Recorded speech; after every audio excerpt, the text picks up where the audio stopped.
바리새인들은 돈을 좋아하는 자들이라 이 모든 것을 듣고 비웃거늘 예수께서 이르시되 너희는 사람 앞에서 스스로 옳다 하는 자들이나 너희 마음을 하나님께서 아시나니 사람 중에 높임을 받는 그것은 하나님 앞에 미움을 받는 것이니라.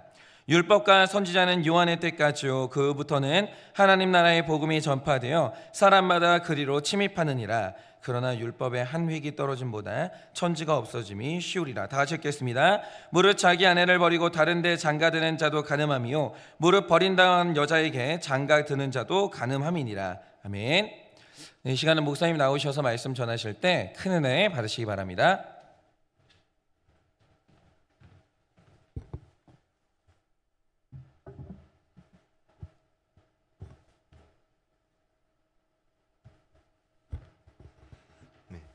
할렐루야. 네, 오늘도 은혜 많이 받으시기 바랍니다. 네, 저희 가정은요 지금 저와 아내 그리고 이제 만 3살이 조금 넘은 아들 이렇게 그리고 이제 곧 태어날 아기 이렇게 구성이 되어 있는데요. 근데 요즘에 첫째 아들이 이제 조금 저희 가정에게 조금 걱정거리를 한 가지 또 고민을 주는 것이 하나가 있습니다. 그게 뭐냐? 밥을 먹을 때 배부르게 먹지 않는 거예요. 이제 하울림이 좀 나네요. 근데 배부르게 먹지 않고 배고픈 것만 조금 해결할 정도로 그렇게 조금 먹고 나오면 이제 자리를 다 먹었다고 하면서 자리를 떠버리는데요. 사실 어린 아이가 이러는 게 이해가 가기는 합니다. 이제 배고픈 건 사라졌죠. 근데 주위를 돌아보면 재미있는 게 훨씬 더 많아 보여요. 장난감은 많고 아빠한테 놀아달라고 하고 싶고요. 그리고 영상도 보고 싶고 침대에서 뛰어놀고 싶기도 해요. 그런데 문제는 이렇게 밥을 배불리 먹는 걸 거부하고 자기가 원하는 것들로 이렇게 재밌게 놀고 나면요. 막상 잠을 자야 될 때 그때서야 배가 고파지기 시작하는 거예요. 그러면 그때서야 다시 배고파요 하면서 밥을 다시 차려달라고 합니다. 그러니까 저희 부모 입장에서는 그때서 다시 손도 여러 번 가기도 하고 또 한밤중에 밥을 먹어야 되니까 또 건강도 걱정이 되고 고민이 이만저만이 아닙니다. 그런데 여러분, 이 3살짜리 아이가 밥을 그만 먹겠다고 할 때 그러면 밥을 배불리 먹었는지 또 배불리 안 먹고 놀려고 반만 먹고 가려고 하는지 그거를 알까요? 모를까요? 부모님이요. 아이를 키워보신 부모님들은 다 아시겠지만 엄마 아빠들은요 이거를 100% 압니다. 모를 수가 없어요.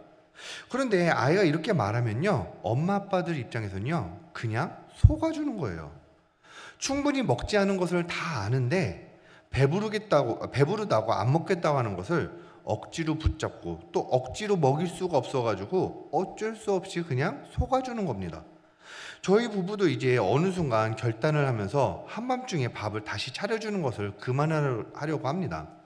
그래야지 아이도 이 나쁜 습관이 끊어지겠죠. 그런데 여러분, 그러면 이제 막 3살 된 아이가 벌써부터 엄마 아빠를 속이는 것을 알아가지고 자신은 배불리 먹었다고 계속해서 거짓말을 하고 있는 걸까요? 사람마다 이제 견해 차이가 좀 있겠죠. 근데 제가 아이를 양육하면서 곰곰이 이제 생각을 해봤는데요. 이번 경우에서 있어서는 제 생각은 이렇습니다. 아이가 거짓말을 하고 있다는 것보다는 스스로도 속고 있다는 그런 합리화를 하고 있다는 생각이 들었어요. 이게 무슨 말이냐? 하고 싶은 게 너무 많아요. 주변에 놀잇감이 넘쳐요. 그런데 배가 고파서 식탁에 앉았는데 몇 숟갈 먹고 나니까 이제 배고픈 게 사라졌어요. 이제는 아주 배부른 것은 아니지만 그래도 배고픈 거는 완전히 사라질 만큼 그만큼 정도는 먹었어요. 그래서 엄마 아빠한테 표현하기를 배불러 라고 표현을 하면서 말한 거예요. 의미는 완전히 달라요. 그런데 배고픈 게 아니면 배부른 거라고 그렇게 스스로 합리화하면서 그렇게 말한 것 같습니다. 왜냐하면 아이가 속이거나 거짓말하고 싶은 게 이제 있다고 하면요, 제 눈을 피하거나 아니면 방으로 숨거나 하는 그런 행동과 패턴들이 있는데 이제 이번 경우에는 그런 모습들이 이제 전혀 나타나거나 그런 것들이 없었습니다. 그래서 아이도 스스로에게 완전히 속고 있다고 생각이 듭니다. 그러면 여러분, 지금 제 아들이 이렇게 스스로 속고 있고 스스로에게 합리화하고 있는 모습이 우리 어른들의 모습에도 그대로 있는 모습이 이제 있는데요. 우리 신앙에도 그대로 연결되고 있는 모습들이 또 있습니다. 그러면 우리가 신앙 안에서 합리화하고 있는 모습들은 또 하나님이 어떻게 바라보고 있는지 오늘 말씀을 통해서 한번 함께 바라보겠습니다. 먼저 오늘 말씀을 이해하려고 하면 오늘 본문 말씀을 크게 세 등분으로 나눠서 이제 차례차례 봐야 되는데요.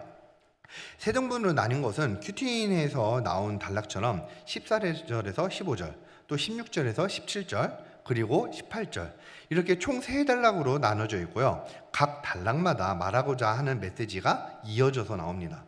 그러면 그 메시지가 무엇인지 하나하나 보도록 하겠습니다. 이제 신앙 안에서 우리가 합리화를 할 때마다 첫째로 하나님은 우리를 꿰뚫어 보십니다. 첫째로 하나님은 우리를 꿰뚫어 보십니다. 먼저 어제 본문 말씀이죠. 13절 마지막 본문과 오늘 본문 말씀 14절에서 15절 말씀을 현대인의 성경 버전으로 함께 보겠습니다. 너희는 하나님과 재물을 겸하여 섬길 수 없느니라. 바리새인들은 돈을 좋아하는 자들이라. 이 모든 것을 듣고 비웃거늘 예수께서 이르시되 너희는 사람 앞에서 스스로 옳다 하는 자들이나 너희 마음을 하나님께서 아시나니 사람 중에 높임을 받는 그것은 하나님 앞에 미움을 받는 것이니라. 지금 뭐라고 합니까? 예수님이 말씀하시길 하나님과 재물을 동시에 섬길 수가 없다고 하셔요. 그런데 바리새인들이 지금 이 말을 듣고 나서요 비웃어버립니다. 아니 웃어버려요. 어이가 없다고 하면서요. 그러니까 왜 못하냐 이거죠. 지금 바리새인들 입장에서는요 이건 동시에 할 수 있다고 그렇게 주장을 하는 거예요. 나는 돈을 좋아하는데 하나님도 충분히 잘 섬길 수 있다고 그렇게 지금 말하는 거예요. 사실 바리새인들도 비웃었지만 마음 한편에서는 알았을 겁니다. 자기들도 하나님보다 돈을 더 섬기는 것을 알았을 거예요. 그러니까 예를 들어서 이걸 뒷받침할 수 있는 증거가 무엇이냐? 예를 들어 신학계에서는요 사해사본이라는 그 두루마리를 굉장히 중요하게 지금 여기고 있는 것이 있습니다. 이게 신학계에서는 이거를 어떻게 말로 표현할 수 없어요. 이 중요성을 말로 표현할 수가 없습니다. 너무너무 중요한 사본이 발견된 게 사본이 하나 있는데요. 이 두루마리에 적혀져 있는 이제 글 중에서는 바리새인 언약서라는 제목으로 바리새인에 관한 내용도 이제 적혀져 있습니다. 그 내용 중에 바리새인들을 향해 이제 표현되어 있는 글들이 있습니다. 여러분도 함께 한번 들어보세요. 그들은 진정한 마음이 아니라 사람들에게 보여주기 위해 율법을 행하며 자신의 의로움을 드러내기 위해 행동한다. 바리새인들이 이런 자들이에요. 그런데도 돈과 하나님을 동시에 섬길 수 없다니까 비웃어버려요. 그러니까 동시에 섬기는 것이 아니라 오히려 돈을 훨씬 사랑하는 그 바리새인들이 이런 마음을 가지고 있다는 것을 예수님이 아시자마자 뭐라고 하시냐? 하나님이 너희 마음을 다 아셔. 지금 하나님께서 너희 마음을 꿰뚫어 보고 계셔. 지금 이렇게 말씀하고 계셔요. 그리고 사람들에게 높임을 받는 건 하나님 앞에서 미움을 받는 거야. 이렇게 말씀하십니다.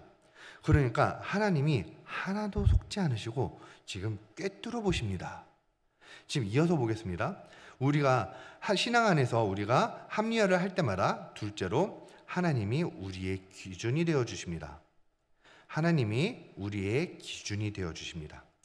16절에서 17절인데요. 다시 한번 같이 보겠습니다. 율법과 선지자는 요한의 때까지요. 그 후부터는 하나님의 나라의 복음이 전파되어 사람마다 그리로 침입하느니라. 그러나 율법의 한 획이 떨어짐보다 천지가 없어짐이 쉬우니라. 선지자의 때가 지나가고요. 이제는 복음의 때가 왔어요. 그리고 율법이 완성이 되는데 그 율법이 세워지는 게요. 그 율법에서 한 점이나 한 획이 떨어져 나가는 게 얼마나 불가능한 일인지 차라리 하늘이나 땅이 없어지는 게 그게 차라리 더 쉬운 일일 거래요. 그러니까 뭐예요? 예수님은 율법, 즉 말씀을 완성하는 분이셔요. 그래서 율법이 완성이 되고 복음이 완성이 되고 나면요, 이제는 우리가 해야 될 일들이 이제 명확해지는 겁니다. 예전에는 헷갈려 하거나 어려운 일들이 생기면 선지자들한테 물어야 할 것들이 많이 있었어요. 분명하게 말씀과 복음이 이제 완성이 되기 전에는 선지자한테 가가지고 헷갈리는 것들을 계속 물어보고 어려운 것들이 있으면 해석받고 이렇게 해야 되는 것들이 구약의 시대까지는 그런 것들이 계속해서 진행되어 오다가 이제는 말씀과 율법이 완벽하게 통합되고 또 말씀과 율법들이 명확하게 확실하게 하는 완성이 되는 시기가 그 사역이 예수님께서 완성을 시켜주셨습니다. 그러면 분명하게 말씀과 복음으로 이제는 우리는 나아가기만 하면 되는 겁니다. 그것을 위해서 예수께서 이 땅에 오셨고요, 복음과 완성을 시키시고 율법과 말씀을 완성시키면서 이제는 기준이 되어 주시는 겁니다. 마지막 단락입니다. 신앙 안에서 우리가 합리화할 때마다 셋째로 하나님은 속지 않으십니다. 하나님은 속지 않으십니다. 18절입니다. 무릇 자기 아내를 버리고 다른 데 장가드는 자도 간음하며 무릇 버림당하는 여자에게도 장가드는 자도 간음함이라. 지금요, 두 남녀가 있어요. 그러나 한 남자는 그 아내와 이혼하자마자 바로 다른 여자와 재혼을 하게 되었습니다. 이런 경우에는 어떤 상황일 것 같습니까, 여러분들? 이혼을 하자마자 바로 재혼을 했어요. 여러분들이 상식적으로 여러분들이 생각하기에도 이 사람은 이미 간음을 하고 있었던 사람, 이미 바람을 피고 있었던 사람, 그렇게 생각하기가 쉽지 않습니까? 그러니까 이 사람은 바람을 피고 있었던 그런 가능성이 굉장히 다분한 거죠. 자, 그리고 이번에는 반대의 경우입니다. 여기 또 한 여자가 있습니다. 마찬가지로 이 사람도 남편과 이혼을 했습니다. 그리고 이혼을 하자마자 또 다른 남자와 결혼을 했어요. 이 역시도 바람을 피고 있었을 가능성이 굉장히 다분하죠. 그런데 여러분, 여기서 어라? 하는 질문이 한 가지가 생길 겁니다. 아니 잠깐만요. 그런데 이 당시에는 여자가 이혼을 요구할 권리가 없었잖아요. 근데 이혼을 요구할 권리는 남자밖에 없었잖아요. 그런데 어떻게 여자가 먼저 바람을 피고 있었을까요? 맞습니다. 맞아요. 이 시대의 문화상 여자가 먼저 이혼을 요구할 수가 없었어요. 하지만 이혼을 촉발시킬 수 있고 또 유도시킬 수는 있었었죠. 그런데 이렇게 이혼을 하게끔 계속해서 촉발시키는 이유가 뭐였었겠어요? 이미 몰래 만나고 있는 내연남이 있었기 때문이죠. 그래서 이혼을 하고 다시 새 출발을 한 이 남녀들은요, 겉으로 보기에는 아무런 죄가 없어 보였었어요. 이혼을 한 이후에 다시 새 출발을 하는 것처럼 보였었고요, 이혼을 한 사유가 외도가 아닌 것처럼 보였어요. 그런데 하나님은 이들을 보면서 뭐라고 정의를 합니까? 남자에게도 여자에게도 모두 다 간음이라고 정의를 내리셔요. 이들이요, 자기들은 이혼을 한 이후에 새 출발을 했다고, 자기들은 이혼을 한 뒤에 다시 결혼을 했을 뿐이라고, 간음을 한 게 아니라고 그렇게 합리화를 하고, 그렇게 자기에게 스스로 합리화를 하고, 다른 사람들에게 아무리 말을 해봤자, 다른 사람들에게 아무리 속여봤자 자신을 포함해 모든 자들을 속일 수는 있더라도 단 하나, 하나님에게는 속일 수가 없었던 겁니다. 오늘 여러분과 나눈 말씀에서 돼지 제목만 다시 나누면요, 하나님은 꿰뚫어 보신다, 또 기준이 되어 주신다, 속지 않으신다. 이거 다 알긴 알죠. 여러분들도 제가 여러분들과 함께 나누긴 했지만요, 이거 설교하는 저도요, 이거 다 아는 내용이긴 했었어요. 근데 문제는요, 이걸 알긴 알아도 저도 모르게, 또 여러분도 모르게 자꾸만 합리화하고 또 자꾸만 넘어지는 게 문제죠. 저도 최근에 제가 또 넘어지고 신앙 안에서 또 합리화하고 있는 게 있었는데요. 한 일주일 전이었나요? 2주일 전이었나요? 그러니까 저는 이제 개인적으로 컴퓨터나 기계나 이제 이런 부분에 관련해서 그 유심히 있게 이제 유심히 보고 또 인터넷으로 또 자료 조사도 하고 이런 것들을 굉장히 좋아합니다. 또 만져가지고 조립도 하고 이런 것들을요. 근데 제가 이제 돈이 없어서 그렇지, 만약에 돈이 있었다고 하면 아마 저희 집을요 온갖 최신 가전기구들과 컴퓨터 관련 제품들로 완전히 도배를 했었을 것 같아요. 그런데 다행히도 이런 제 성품과 다르게 아직까지 저희 가정 수준에 맞게 이제 가전 제품들도 충동 구매를 하지 않고 이제 잘 사용하고 있는 것 같습니다. 아직까지는요. 근데 그래서 제 개인적인 저만을 위한 이제 그런 가전 제품들도 이제 핸드폰, 태블릿, 데스크탑 이렇게 세 개가 끝이에요. 그런데 제가 이제 이 컴퓨터와 가전에 관해서 관심이 많다 보니까 새로 나온 제품들을 보고 나면 너무 사고 싶은 이런 충동이 계속해서 올라오고 그걸 억누르느냐고 이제 굉장히 좀 고생을 많이 하는 편인데요. 이제 제가 이제 태블릿을 이제 구매한 지 이제 한 4년, 5년 정도 된 것 같아요. 근데 그 당시에는요, 태블릿을 사긴 가장 그 당시에 나온 것 중에서는 가장 큰 태블릿으로 사기는 했습니다. 그리고 이 태블릿을 사고 난 이후에 한 가지 좀 아쉬운 소식이 나왔어요. 뭐냐?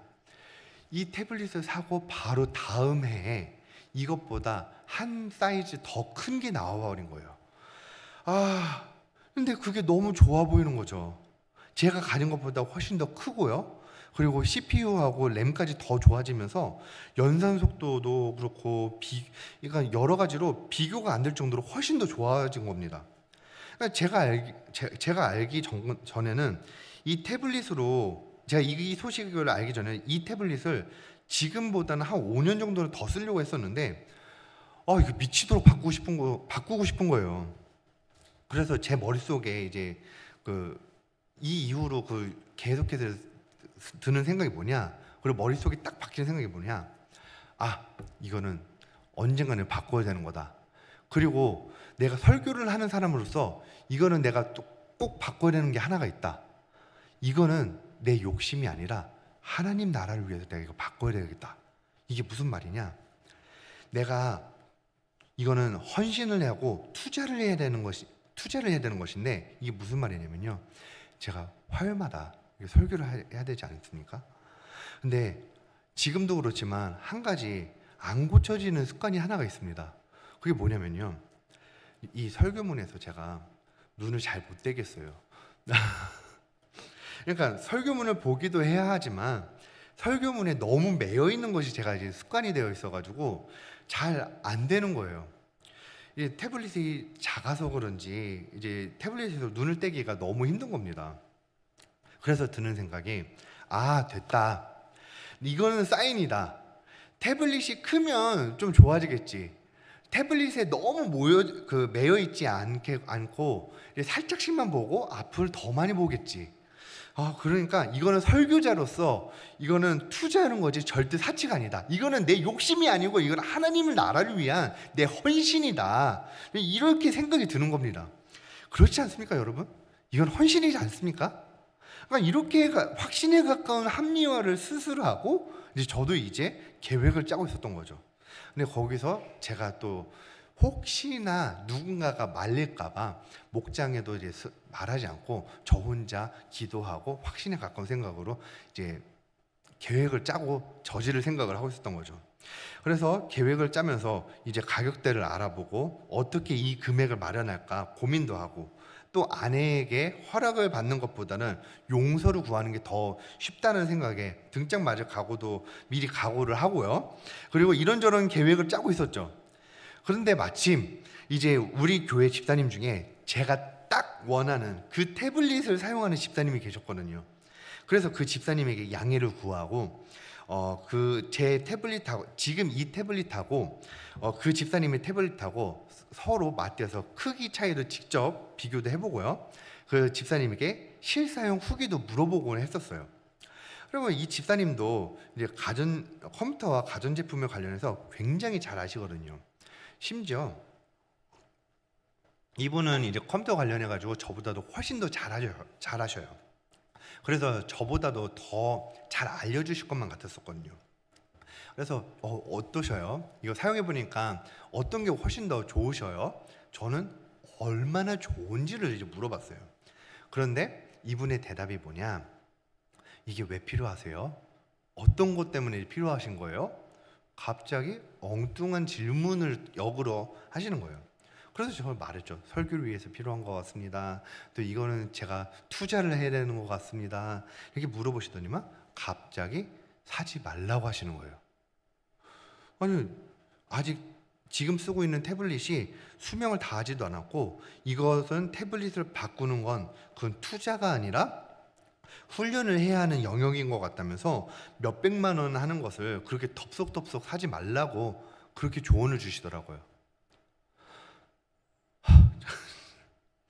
아니, 집사님, 제가 언제 사야 되냐 말아야 되냐 그 조언을 부탁드렸냐고요.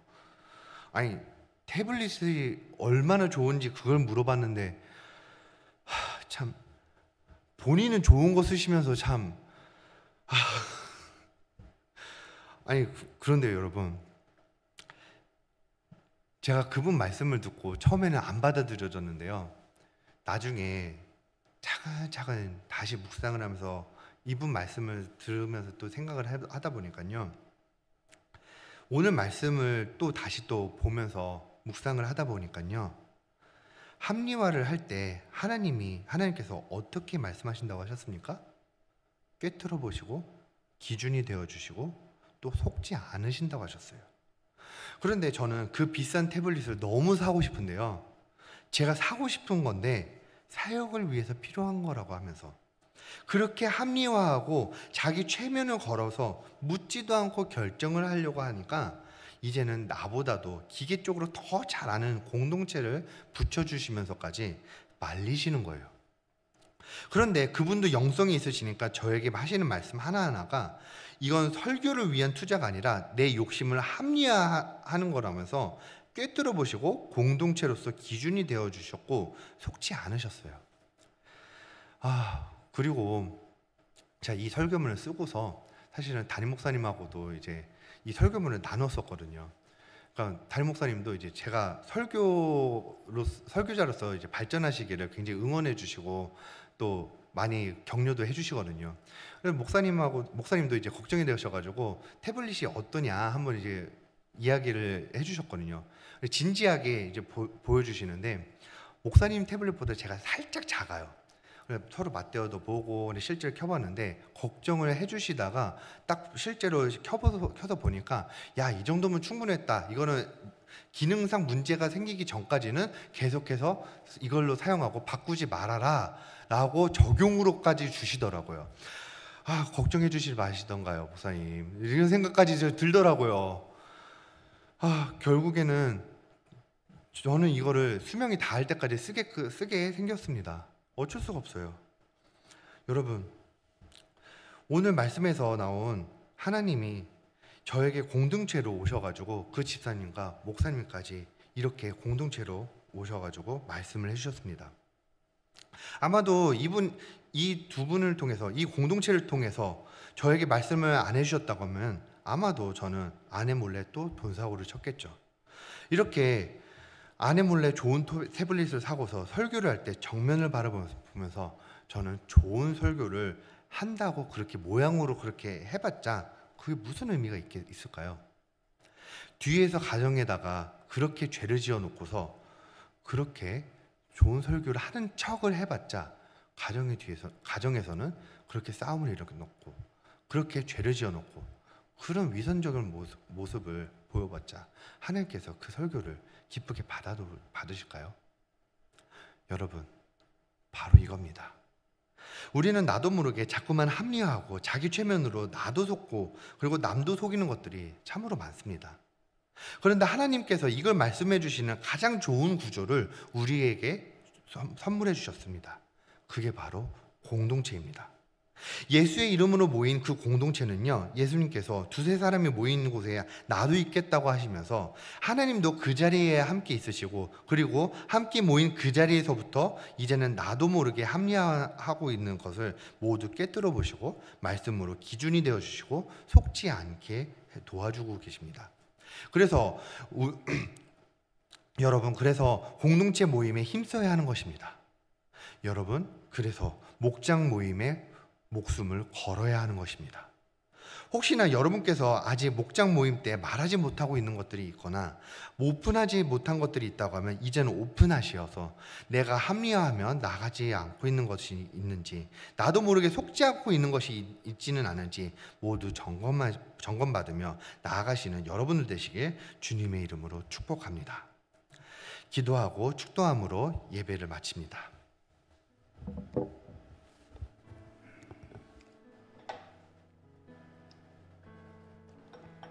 하나님, 저는 하나님 앞에서 신실한 자가 아닙니다. 말씀 앞에 나를 비출 때마다 계속해서 거짓말하고 나도 속고 남도 속이고 그렇게 합리화하고 그런 나의 죄성들을 계속해서 발견합니다. 하나님, 이런 추악한 나의 죄를 하나님 앞에 고백합니다. 너무나도 많은 것들을 합리화하면서 거짓의 죄를 지어왔습니다. 하나님, 용서하여 주시옵소서. 하나님, 이제는 거짓으로 나아가는 것이 아니라 나도 속이고 남도 속이려고 하는 것이 아니라 이제는 하나님 앞에, 꿰뚫어 보시는 하나님 앞에, 속지 않으시는 하나님 앞에 모든 것을 털어놓는, 그리고 공동체 앞에 털어놓는 제가 될 수 있도록 도와주시옵시고 우리 모두가 될 수 있도록 아버지께서 함께하여 주시옵소서. 지금은 우리 주 예수 그리스도의 은혜와 하나님 아버지의 그 크신 사랑과 성령님의 위로하시고 교통하여 주시는 그 역사하심이 사랑하는 모든 성도들의 머리 위에 지금으로부터 영원 무궁토록 함께 있을지어다. 아멘.